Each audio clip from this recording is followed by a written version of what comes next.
maybe focusing on the writing process. So like, how is your kind of like process, I guess, changed over the years? Because I'm assuming with a little bit more research and working with the bites and other, things like that, you kind of have honed in a little bit. So, I mean, what has that process been for you cumulatively? And then how do you kind of take, I guess, writing as a process nowadays?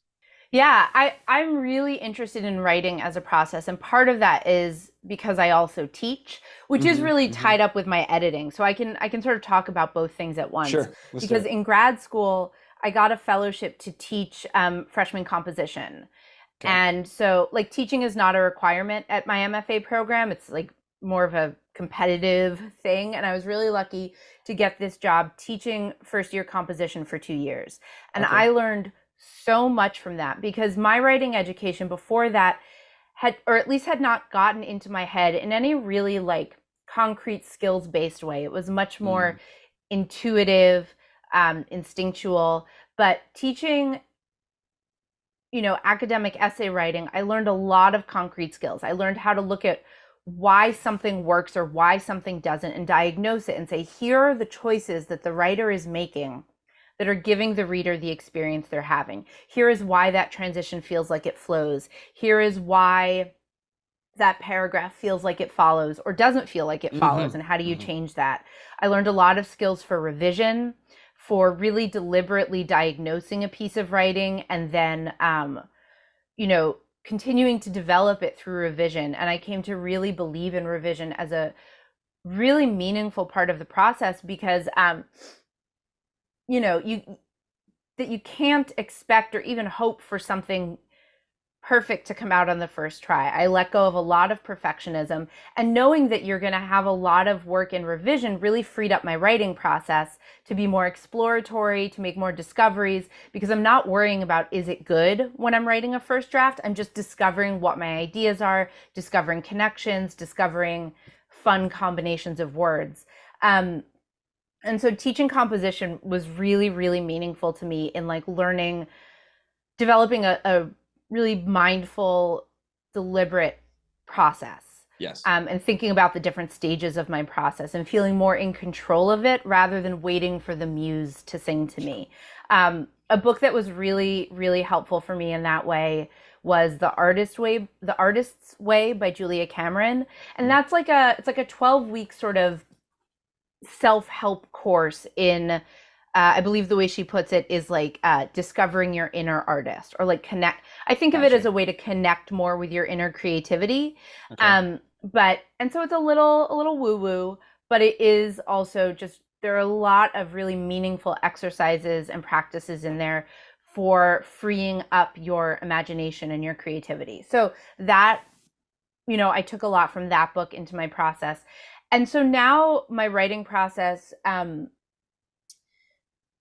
I sort of go, something really important in the process that I learned from teaching composition is separating generating from assessing from planning.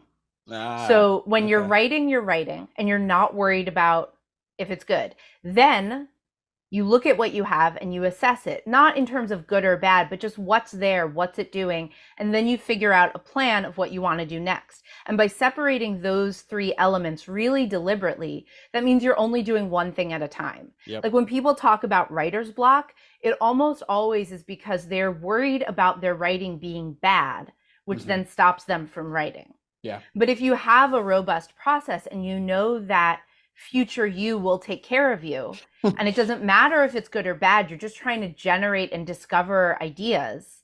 And then future you will say, okay, what's here? What can we do with this? How do we rearrange it? What else do we need? It really takes away a lot of that self consciousness that can get in the way. And Yeah. then teaching was also what opened the door for me to editing. Hmm. Is the other thing I was going to say. Well, so if teaching, like, I guess, how do you kind of instill in your students or in yourself, I guess, as well? Because I mean, with myself, I guess my biggest thing is, I know it's an iterative process. I know Mm-hmm. it's a whole kind of thing. You have to do it.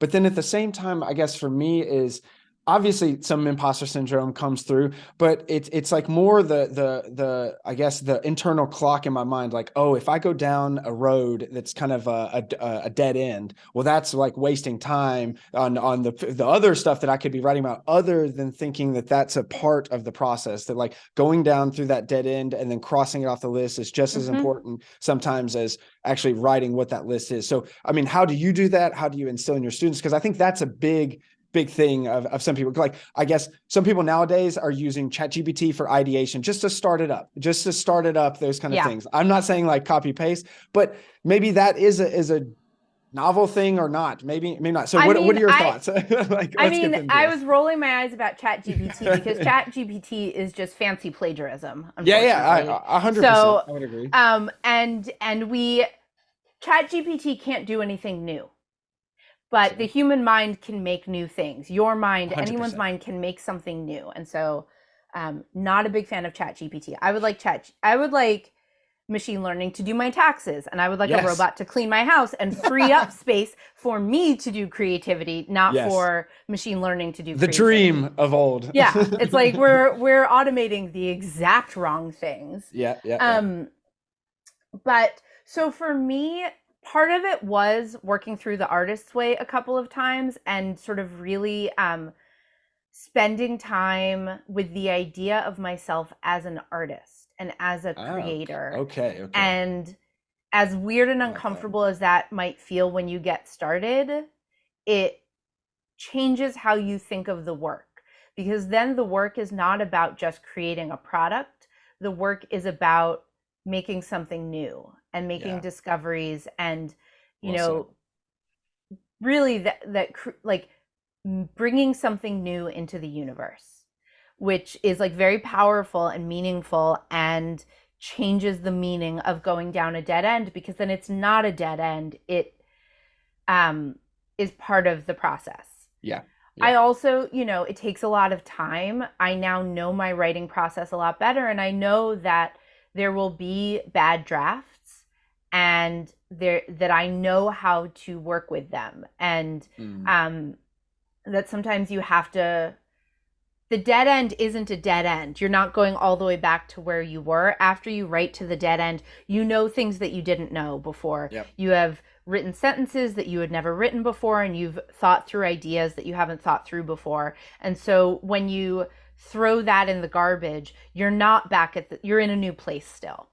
And I also have just really come to enjoy the messy first draft, that sort of just like free flowing brain vomit, open the Nice. faucet and see what comes out. I find that really enjoyable, separate from the quality of the output. Like, it's I just a see. pleasurable process to sort of do that messy free writing.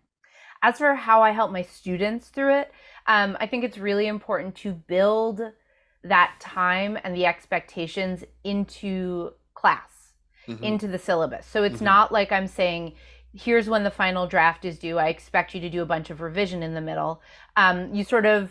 You build it out and you structure it and you say, okay, on this date, I want you to, have a free first. There's doing a lot of free writing in class, a lot of like, take 5 minutes and just write on this topic. You don't have to show it to me. You don't have to show it to anyone. Just get some thoughts on the page. Nice. And that starts showing students that that can be a really helpful part of the process. Not for everyone, but if half the students go, ooh, I really like doing these focused free writes, they're helpful for me to discover my ideas, they might take that with them into their own other work when it's not Yep. mandated by the professor.